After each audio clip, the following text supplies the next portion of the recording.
To get the camera on and stay going, just push it. Did that. There you go, the red light's on, it's Are running. you kidding? Oh, just push it in. Yeah, right He there. legitimately was trying I did before it you like got here. 15 times, so. See, that's that, yeah, I got a few skills that you just don't know about yet, Mike. Okay. When we got more time. All right. We have 12 o'clock, so we'll call the meeting to order. Minutes of the previous meeting. Any corrections, additions? I do have an add to the agenda, and I don't know, Robert, did you talk about that ad today, about the building. coffee roaster building? I added it, it's on there. Awesome. Yep, it's right after your report. Perfect. 7, okay. That is an ad from the agenda that went out earlier, but...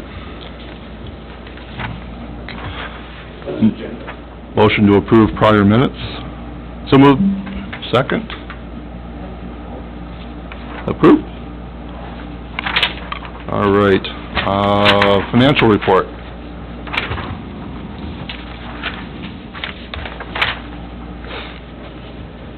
Nothing out of the ordinary in the financials.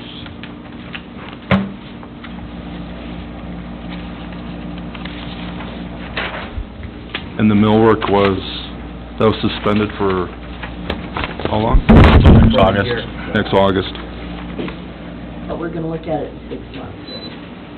They'll give us an update in 6 months.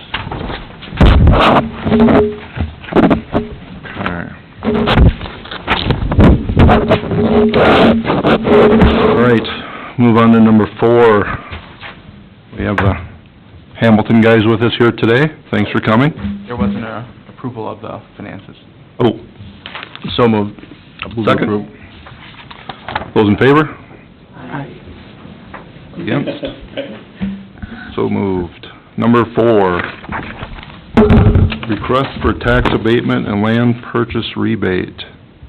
So in your package, you'll have a letter and a spreadsheet from the Hamilton folks here requesting some assistance on the project that we've been discussing over at the Vale property, and I will let them lay out their ask in full to you.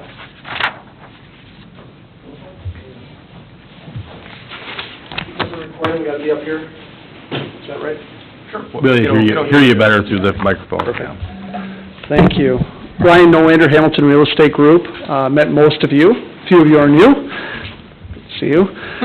We've been here, this is our 3rd month in a row that we've been part of the EDA group. We came in a couple months ago to present what we were looking at. Last month, you guys came out to the Byron project to see an example of what we've done. This month, Robert asked us to bring forward our request to present to the EDA. Understanding is that if you guys do move that forward with support, then it goes to the council for their review, and then we start discussing it with the financial consultant, Mike Bubani. In front of you is the request. Like we've said in the past, we're looking to create a project that's very similar to our Byron project, a 47-unit project. You've got the request that we've been working with Robert and Tim a little bit on the land price, and have talked through, what would be fair for both sides. Like we've said from day one, we want to partner with you guys. We're here to work with you. Obviously, you want to recoup your cost into purchasing that, and that's where we've come up with the understanding here on that land price, where Robert said, hey, if you'd buy the property at $255 a square foot, upon completion of the project, we would rebate back $2, which would get you the amount of money. That 55 cents is what it is per square foot for the actual land cost. That puts a little bit of onus on us, obviously, to finish the project, and once the project's finished, then that would be the idea, to rebate us back. We also asked for an option on the neighboring land, because when looking at the market, we're thinking there's enough demand there, but we're not sure, and so we'd like to build the first phase, the first 47 units, and we're just asking for an option on that to be able to do a second phase if that moves forward here, if the market demand's there. For those that don't know, the timeline would be to try to start construction here in about March or April of this year of 2022. The completion then would be in April or May of 2023. And so our second phase then, we would not be starting construction on until probably 2024, because we'd want to get leased up and see where the market's at. We know towards the end of 2023 whether we're moving forward or not.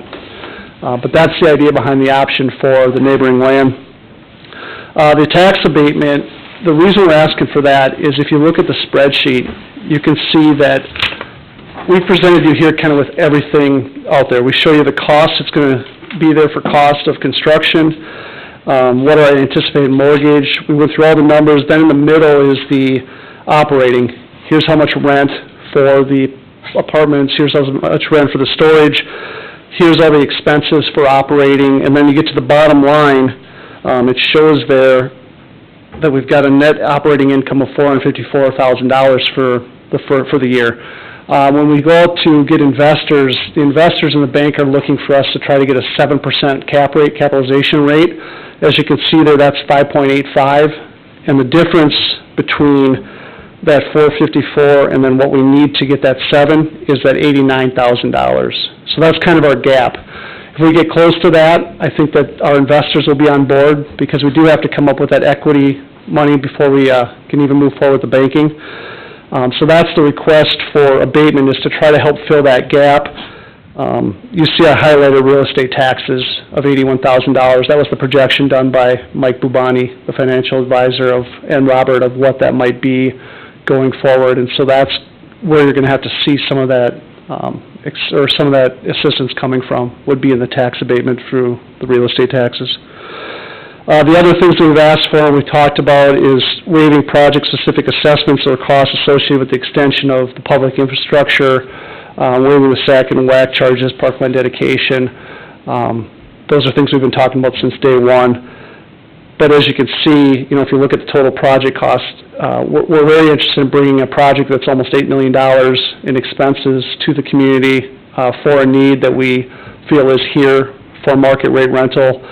As part of that abatement also, I forgot to mention, we would be willing to keep the rates at Minnesota Housing's affordable housing rates for rents. There's a chart that shows per bedrooms that we would say, okay, we would keep our rents at 40% of those units at or below that amount, just like we would for a tax increment financing deal. We would do that going forward with an annual review to make sure we could adjust based on if the chart changed and things like that. That would be part of the tax abatement part. We'd want to make sure we keep those rents affordable like you guys want in this community. Any questions on this? And then Chad and Ari and Max here, that we could jump in and answer any questions for you.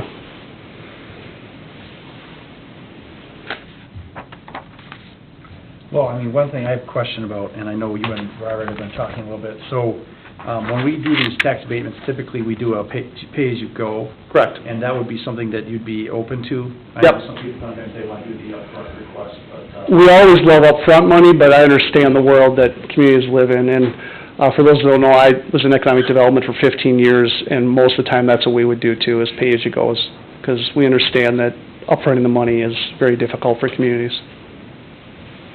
The other thing I wanted to just highlight is with tax abatement, the city doesn't have a mechanism for forcing other participants.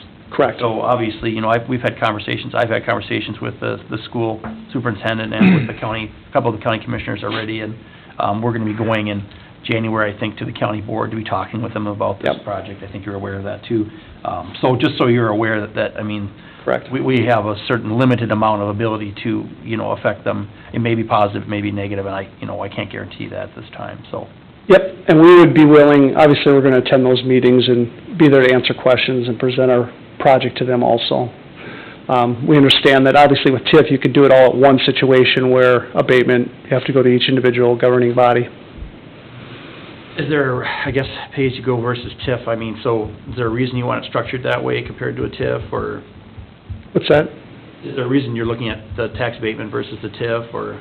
With the TIF, to do the housing TIF, we were going to have to follow the Minnesota Housing Finance, Sure. 60% of the units at 40% or less. The problem, or 40% of the units at 60% or less. As I explained to Robert, the problem we've run into is not with the rents. We're willing to keep the rents where they're at. The problem has been trying to fill those units. So if you think of Byron as an example, it's got 47 units, 40% of those units, that's 19 units. You've got to have 19 units making less than, if it's a person apartment, they've got to make less than $46,000 a year. So we did an analysis on that property.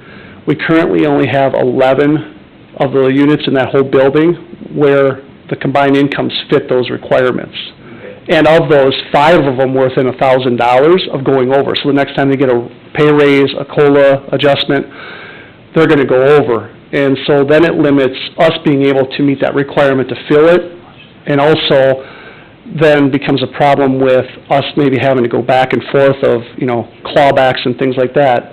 So our recommendation was, hey, we're willing to keep the rents where you at, or where you want them, because I think that's the most important thing for the community. We want to keep those rents in that situation below those rates. But to do that, let's do abatement, and then we don't have to meet that requirement of those units, because that's going to make our investors a little leery about, can we fill the building? Can we make sure that the operating costs are being covered? Okay, and then the other question I had was on the option. How long of an option are you looking at for the neighboring 2.5 acres? Well, like I said, we probably would know fairly quickly how the market demand is when we're opening. Maybe the end of 2023, first quarter of 2024 would probably be what we're looking at, because that would get us open in April or May, and then we could see where things are going for that building, the first building. Okay. Sorry, if anybody else has got questions. No. No, you're not gonna. So this is going to be open to all comers, not just 55 and older? No, or- it would be market rate for anybody that would want to be in part of the building. Okay. Yep. And the rent structure is similar to the Byron unit? Correct. Yep, and you've got there in that spreadsheet, we do show actually kind of the layout of the units, what kind of units they are, the cost per month, so you can see all of our financials. Yep.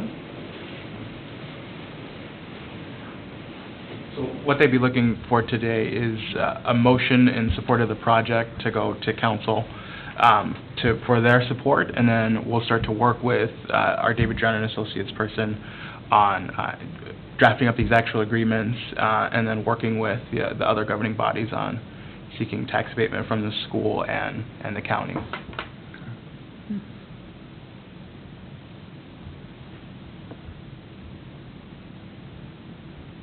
Any other questions for the Hamilton group? Okay.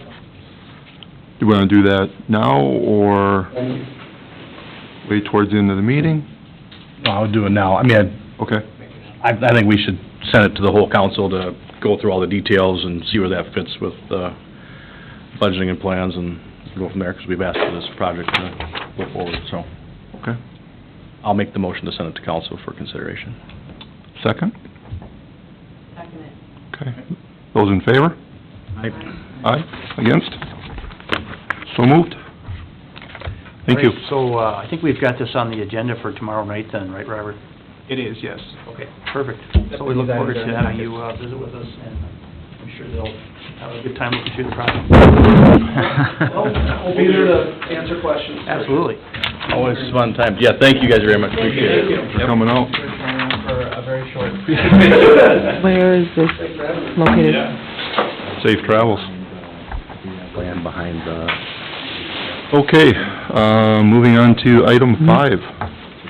Coordinators report. I don't have a very long report for you this month, but I'll run through our kind of standing items.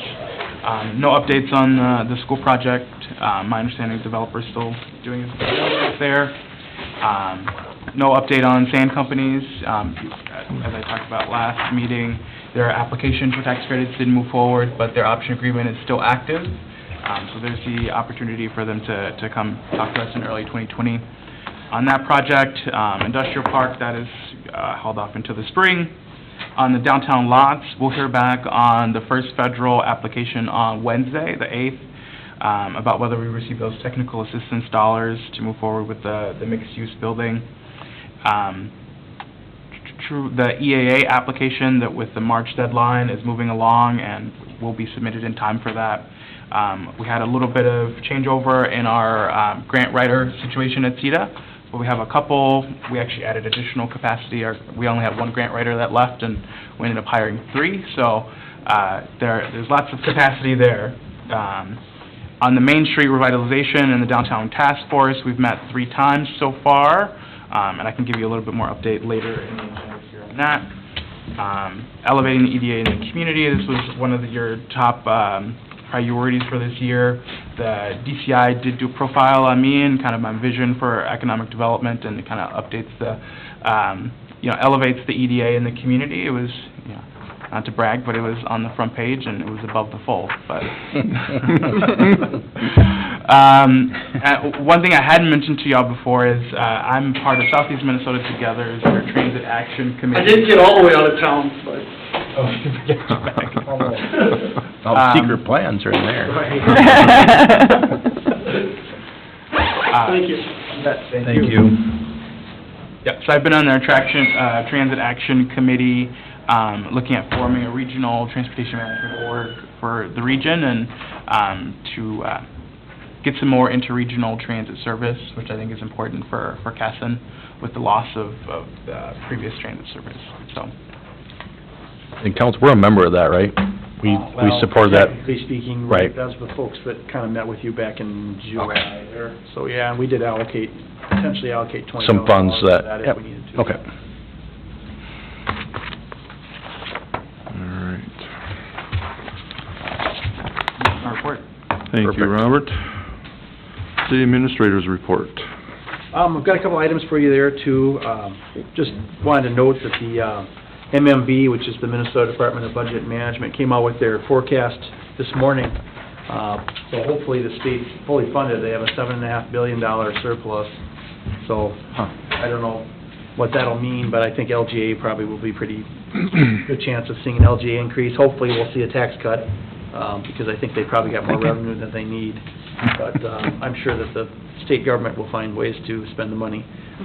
One of those ways, hopefully, is with the Senate Capital Investment Committee. We hosted the Senate Capital Investment Committee earlier in November. The mayor was there and our city engineer. We're looking at a large-scale flood mitigation project in the southwest part of Casson, actually somewhat in the area of where this land is that we've just acquired.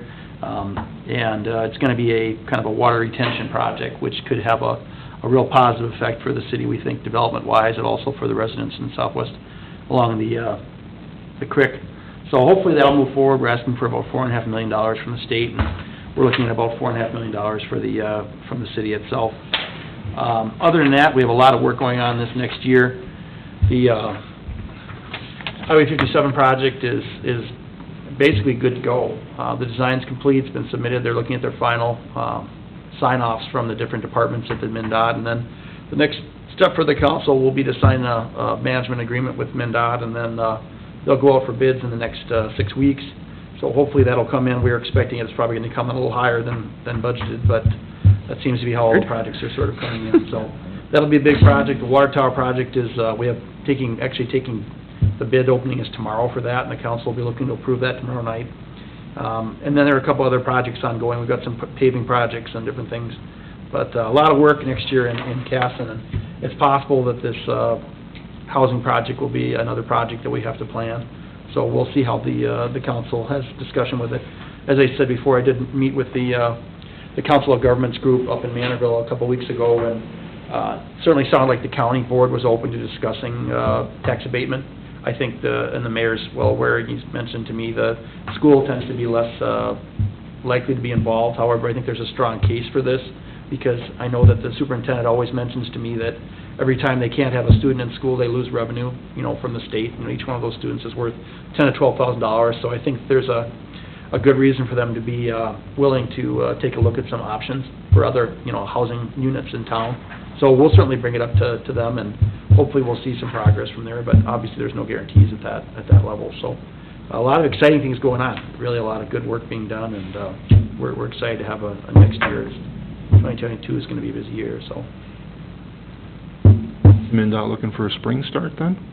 They haven't given you a timetable? Probably as soon as the road restrictions come off, I would guess May 1st. So, bidding probably in late January, receive the bids in February, and, I would expect it to be, most likely the May 1st. And the way it's geared up and set up to go is that they're actually going to be working on the 34 intersection and the Main Street intersection at the same time. They're going to do them all at once. And those are scheduled to be done in the first month of the project. So Wow. those should be done by, I would guess, June 15th. at least based on, you know, what the engineer's telling us. Doesn't mean the weather will cooperate. This year would've been a good year to do it, but with COVID, they pushed everything back a year. But, so those intersections will be done, and the nice thing about that is it actually, after those are done, it makes the project a lot more straightforward. I think those were always kind of the sticking points for the residents and for folks. Once those are done, the rest of it's just a regular street project. And the nice thing is that while they're doing it, the intersections will actually, there will be some access, local access for the folks crossing the street. It just won't be fully open until, you know, this fall. So the first phase will be that southern third phase. The next phase will actually be up by the fairgrounds. And then the last part will be kind of between south of 7th Street and north of First. So that'll kind of be the last part that gets done. So at the same time, we're also trying to get some additional funding for a roundabout on 16th Street. The state had partially funded that through a grant the city had applied for and received, and we'd like to finish that. And so what they're looking at with 16th Street is they're actually looking at coming from the dump road into town. So they'd be bringing 16th Street from the west to the east, because we know we can't do a roundabout there during the school year. So that roundabout has to be done during the summer, because there's just no way traffic-wise to, otherwise it's just a complete mess. So that one might actually, it might actually end up being a 22 project for part of it, and that might even slide into 23 to finish that, so we'll see how that goes. But it's pretty exciting. Last night I was at the Township Board. Township Board approved annexations for the city of Casson. One of them is the Shooty property, which is right there off of 57 and between 57 and the dump road, so that's another 60 acres or so. And then actually in southwest Casson, they approved another annexation for about 60 acres for another development. So, you know, it's funny, you know, we've got these, you know, Big Wolf White 8, Meadowbrook, and the big one out Casson, Common Acres. There really aren't that many open lots, in all honesty. They're not huge developments. So even though those are just finished, I was just up in Meadowbrook, and they've got 4 houses being, you know, dug and built. And there's a good chance if the market is strong again next year, there's no guarantee about that, that, you know, we'll be needing more lots again in, you know, at least 2023 for sure. So I'll be interested to see how the market continues to develop. I don't know, Kathy, how are house sales? What are you seeing? Well, they're still going strong. Still have a lot of buyers just waiting for houses, multiple offers yet. Yeah. It hasn't really slowed down a lot that I've noticed anyway. Yeah. And we've really seen the sort of the bottom third of the market be extremely strong. You know, anything that's under 200,000, even if it shouldn't be 200,000, even if 10 years ago you wouldn't have paid that much for it, just because, you know, to a certain degree, the buyers that have the greater financial capacity have already bought. And so now you're at people who are like, hey, my budget is X, I'm gonna get the best house I possibly can for 200,000, you know, and because interest rates are still low. So, you know, I think the Hamilton real estate folks I don't think they're gonna have any problem filling the building, if they can keep the rents for what they talk about in here. But, Not at all. you know, I mean, that's why they're already asking for another option on property. The biggest issue I see with that is, how do we recoup our costs for infrastructure? You know, and that is the concern that I have, is that we, as a city, I mean, we have a vested interest in having different types of housing. We want to be able to hit different price points. How do we recoup the cost of extending sewer and water and a road into the parcel? And that's something that has to be worked out too, so. Anyways, sorry, kind of went off on that, but. No. Was MnDOT, back to the Yeah, go ahead. Highway 57, signage? Mhm. Were they working on that, or is that something Well, we're I'm working still through waiting, to them? you know, or- kind of from the Chamber of Commerce had talked about it a couple of times, and they haven't really come back to us and told us what they want. What I'm planning right now is some large signs that have multiple items kind of, so for example, as you come north on 57, you're gonna have to do the detour to the west, kind of by Shopko there. Sure. And what I'd like to have is, I'd like to have a, kind of a large MnDOT sign that has, you know, probably 9 or 10 businesses on there, and then with arrows. That's what I've seen before in other communities. That, to me, is what I'd like to see. I don't know exactly what it's gonna look like in the fullness of time, because they aren't at that point of figuring out the signage yet, so. And how would you qualify to get on that sign? Just be on Main Street? Yeah, I mean, I think that would be our goal, would be to try to provide as much directional guidance for people as, no business on Main Street should not be able to be accessed. You know, that's the key, because you know, the only area, I mean, you're gonna be affected a little bit when the roundabout gets built, you know, down on the end. Brandon, so there would A be. little bit. The road will be affected a little bit.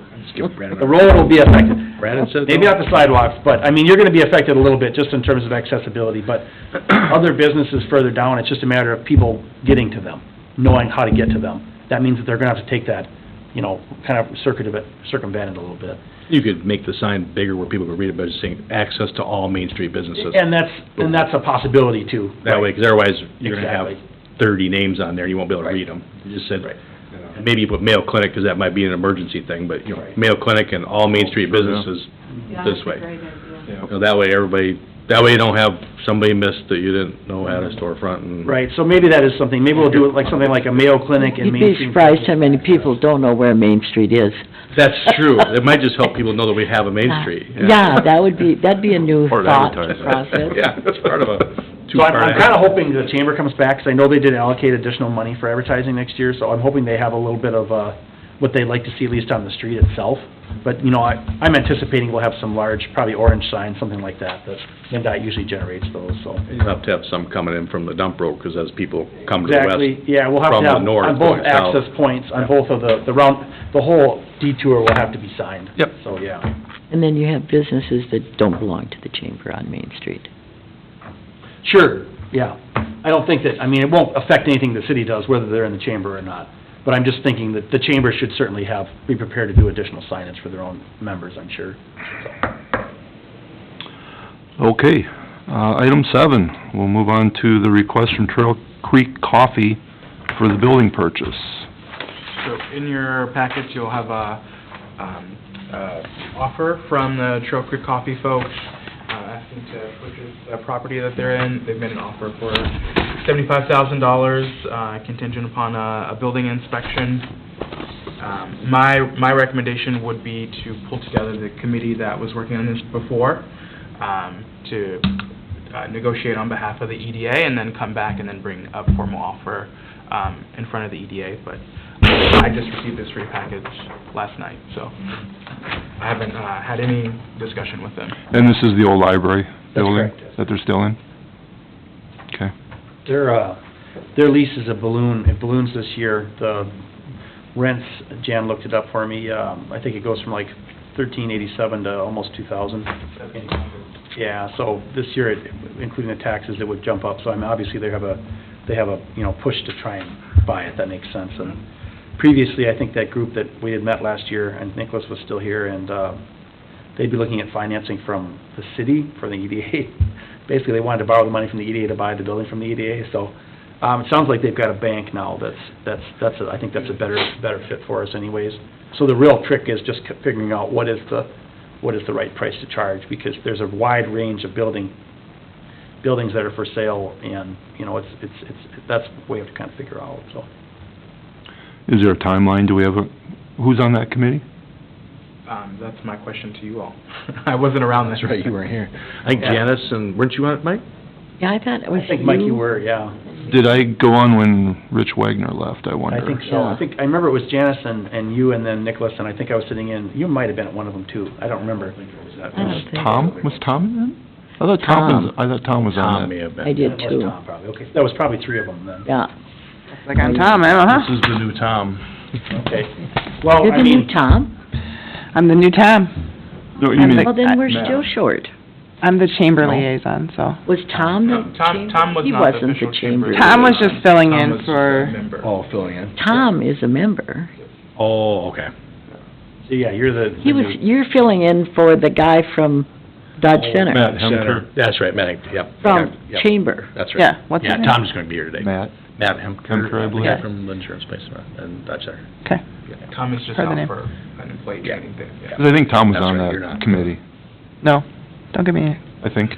I think Tom was part of that. You, me, Tom? Okay, so we'll have to find a time Sounds to right. meet. What? Yeah, I would like to do it before Christmas, you know, if we have a chance in the next 2 weeks to figure out, I don't know what works best for you guys. I know it's a busy time of the year, but, you know, I'd like to be able to get back to them, let them know what we're doing, that we're gonna be talking about it as a subcommittee. And then, I mean, I think it'd be nice to have some kind of response to them, you know, by our next meeting, so we could approve a sale. I mean, I would think that the best Or thing to... we can counteroffer. Well, my suggestion would be that the subcommittee meets, talks about it, comes up with an offer, that we offer that back to them, Before and the then let meeting. them have an opportunity to say, you know, so if we come back and say, well, you offered 75, we want 85, if they come back and say, well, we'll do 79.9 or something like that, then we could bring that to the whole board potentially for approval. Otherwise, we're just gonna stretch this out. You know, I know sometimes when we have committees and stuff like that, it all does stretch out, but I'd rather not go too much longer than we don't have to, you know what I mean? Well, it would have to go to council anyway, right? For, No, I had to check the actual ownership of the building, but EDA owns the I think the building. EDA does own the Oh, they building. do. So I'm We not do. sure that it would actually need to go to council, but, Okay. I mean, obviously, it wouldn't be a Okay. problem for the council to take a look at it too. I because you mean, said your council meeting's tomorrow night. yeah, and I mean, council wouldn't be looking at this until their first meeting in January either way. So, January. one way or the other, I think the EDA needs to have a warm fuzzy, you know, for you guys need to be accepting of whatever proposal comes through, so. And I want to clarify, I think the problem came up that they originally wanted to buy the building. They did not want to buy the land. So I'd like to know, this says commercial property now, so is that for the lot? Yeah, and I think as far as I'm concerned, the entire property would be what we want to sell. We don't want to continue to Well, own ownership of that that, was- so. What we said to them, So that's a good but question. then we didn't hear anything back. It was just like, boom, Yeah. nothing back. Maybe that's a question to send back to them, Robert, is just to respond and say, we just want to be clear, this is the entire, and I go by the parcel ID, just the entire parcel. Yeah. Because it's going to include the building and it's going to include the small bar, Yeah. you know, parking around there, so. Because that's a good clarifying point. I know that earlier this year, I had gotten a call from a solar company in Rochester. Apparently, James and Crystal have looked at putting solar panels on their building. So I had to kind of talk to the company about that. It isn't allowed at current, but, so, and they certainly were only renting, so we would have had to talk to them before that anyway, so. So I think it's gonna be good if they can purchase this. It'd be ideal for us to not have this on Okay. our property tax rolls. Oh, And think that remind was- me who that subcommittee was? I wrote down Janice, Mike, Tim. I don't know that I am, but Tom. I mean, Sounds I like can you be. are now. Um, I think you took over for Rich. I think maybe I did. Yeah. So maybe I'll send an email out to you and Tom this afternoon. Maybe we can coordinate a meeting. Okay, maybe we can talk before I leave? We could do that too. Okay. We could do that too. Okay, Oh, and call Tom on the phone. Yeah. very good. All right, Stick 'em next here. item, update on Downtown Improvement Task Force. So that group is moving along. We've met 3 times now. We have another meeting on Thursday, and we're planning an ongoing event for downtown. And we've decided to do a pilot in March for St. Patrick's Day. That's going to include kind of a progressive style through different Main Street spaces. We're going to be asking each business to have some sort of activity, whether it be a game or, you know, offer a treat or something. And then it's going to end at the Legion, ideally. And it'll start about 3:30 and run until about 7, and then they'll be on their own from there. So this is kind of our test to see kind of the appetite of folks for an event of this type. We're working hard to figure out how we can get axe throwing to show up in town. So, yeah, that's where we are so far. So you're looking at the actual 17th, the Thursday? That Thursday, yep. What time and where is the meeting next Thursday for the, On Thursday, it is at 5 o'clock at Hubble House.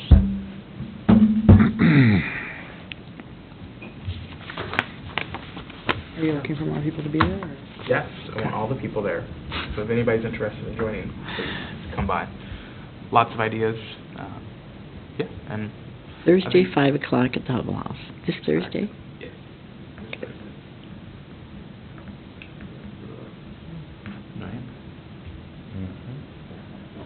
Okay.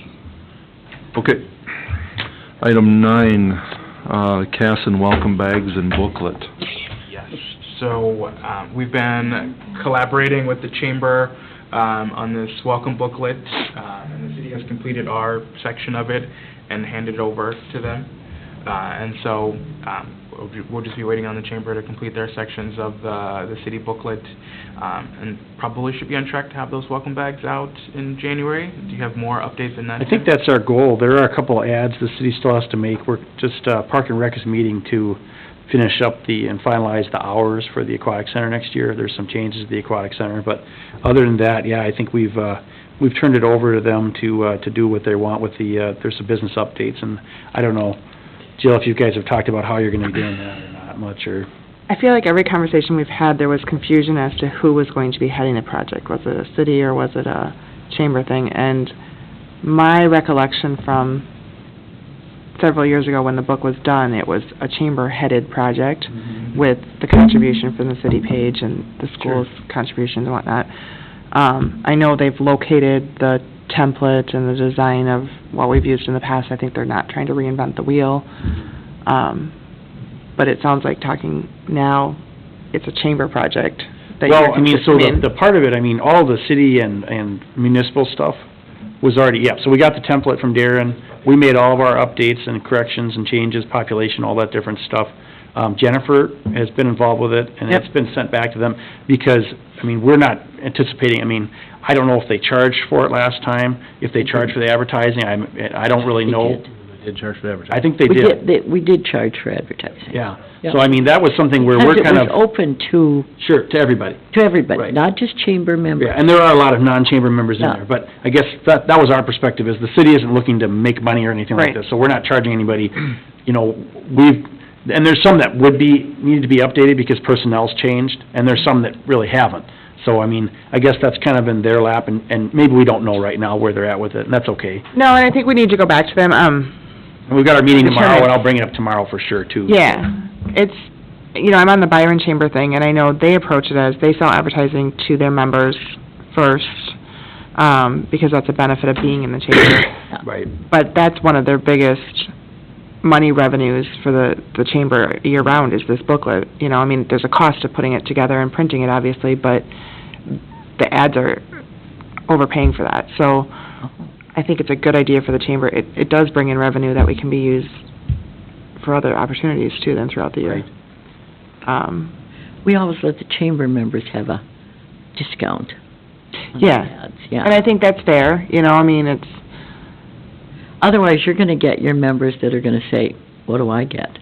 What am I Right. paying my dues for? right, and that's Yeah. exactly it. You need to put value in the dues to be a chamber member. Yeah. Which I think we work hard to do in multiple areas, but it's one more area we can provide that, so. Sure. Well, I mean, we'll get I'll ask for some clarification. But, where- yeah, I think- where they're at. You know, I think if Jennifer's kind of heading it, maybe we put a few people on that committee that then just gets that book ready to roll by January. Yeah, and other than that, the welcome bags, I mean, we've received a lot of items from different businesses. We've kind of been storing them, and we're hoping to do a bag stuffing at some point here, probably maybe in the early new year, once that booklet is ready to go, because that'll be a big part of it, is the booklet. Right. So we got bags donated to us by the bank, MBT Bank. Tom worked on that, so I think we've got 100 bags or something like that. So that's gonna be nice to have those for folks. And then distribution-wise, I think we're looking at doing some through realtors and some through the city here with utility connection, when people come and they sign up for utility connection. So I think the distribution's gonna be fine. I think it's just getting that booklet updated, and then we should be pretty much good to go, so. Well, and are we doing more booklets than welcome bags? I would assume that, because I in the would past, we've had the welcome, Oh, or the yeah, no, booklets I'd at like the liquor store. Yeah, I would and expect so. Other businesses. I don't know exactly what number you did last time, but I mean, whatever makes Yeah. the most financial sense. I mean, if there's a lot order that, you know, price-wise, if ordering 300 of them is cheaper per than doing 100, then obviously we do more. Right. Because, I mean, I think our goal is for this to last probably at least the biennium, I mean, 2 years at least, because that was, the previous one was finished in 17, and it's been 4 years now. Right. I think we'd like to get a couple years out of it if we can, so. And I think that's what we did previously too, was Sure. biannually. And, I mean, I think the welcome bags are nice for, you know, realtors and city, for those new people coming to town to get all the swag that's gonna be there, but the booklets in businesses around town, you know, Yeah. current residents picking those up is never a bad thing, you know, hey, we have a Main Street. No, but I mean, you're absolutely right, because I really don't think that people necessarily, I mean, we have 7,000 people in town, and you wouldn't necessarily see that, you know. The comments you hear at Christmas in Casson, I mean, there's people who had no idea what the Smiling Moose was, or that it was here, that we had a coffee Right. shop like that. So many people said, you know, I've never been up and down, I've never seen all these businesses, it's great to do this walk. So, I mean, things like that, it's, yeah, because it's so easy just to stand Right, a lot of 57 and people go to your house, They just go, you they know? buzz up to their house and they go back to Rochester. You know, Right. I mean, people say, oh, where do you eat? And I say, well, there's a really nice fish fry. I mean, you know, pizza isn't perfect, but they have a really good fish fry on Fridays, Yeah. Saturday nights, and I like it, and I go there a lot of times. But a lot of people, they have no idea Right. that it's there. And Where's that? right up the street from you. Pete's? Eats Repeat? Oh, Okay. They have an all-you-can-eat fish fry that is really good. I'm thinking you're talking about out on the highway, or, we used to have a really nice fish fry at Daniel's, which Yeah. is now, Sure. Mexican. Something, I don't know what it's called. so, I think we're very lax in, Well, I mean, just like you said, people they get on 57 and they go home. Mhm. You know, and that's kinda how we are, you know, you get out of you get in your car in the garage, you close the door, you go to work, you get out, you go back. That's, you know, everybody's busy, and I got that, but I mean, yeah, we do have some really good businesses to show off too, so. Right. Anyway, so it's moving forward, and I'll bring it up tomorrow with the chamber, Yeah, so. and at the board meeting and stuff, I can make sure that there's a committee plan and action moving forward too, so. Yeah, sounds good. All right. Item 10, other business, open discussion. Any other business?